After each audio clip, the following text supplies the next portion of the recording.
Okay. So, I had to go up on the ladder to get up there. And of course, when I'm up there, there are hornets, bees flying all around me. I got one hand, it's got a screw gun, the other hand's got the sheet of plywood, and these things are buzzing around me. I ran out of plywood, but there was plenty of plywood here from when the previous owner, tried to board this place up. And I utilized that. These barn doors are a mess. And what I want to do is fix the barn doors so I can really lock and secure this place up, and also so I could leave everything here as opposed to bringing it back and forth. So that's it for me for today. I just wanted to give you an update, let you know what I've been doing. And I'll probably shoot up here in another week, come up here next week. I got to meet with the excavator about doing the driveway.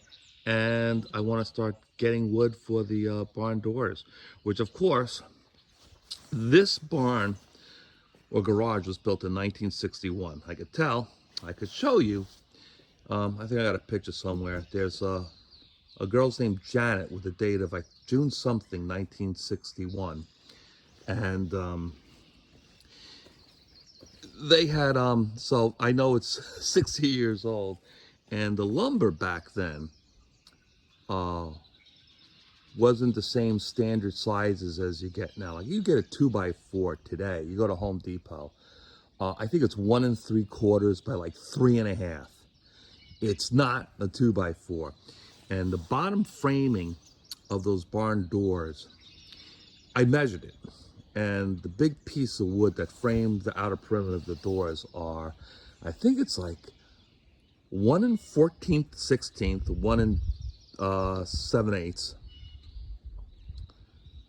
And I think it was like a full 5 inches, or 5 and some change, I forget. So it's like, you can't get that dimensional wood at Home Depot. They don't have anything like it. Then it's like, well, what do I do? What I'm thinking is, I could probably just slap something together, just use 2x4s or 2x6s instead. But I don't want to do that because it'll be wrong and it'll bother me for the rest of my life. So what I'm thinking about doing is getting, I don't know, maybe 2x6s, glue them together with wood glue, then running them on a table saw down to the correct dimensions and framing out the barn doors like that. I already got the wood for the slats that you see that are missing. You gotta use what you can find and adapt and overcome. If I paid somebody to fix these barn doors, the price would be astronomical. I don't have a table saw. I got circular saws, jigsaws, a chop saw. I don't have a table saw. So the money I'm going to save by not hiring somebody to rebuild this garage, I'll be able to buy a good table saw. All right, that's it for today. Hopefully I'll be up here in a week and we could talk about getting these barn doors done.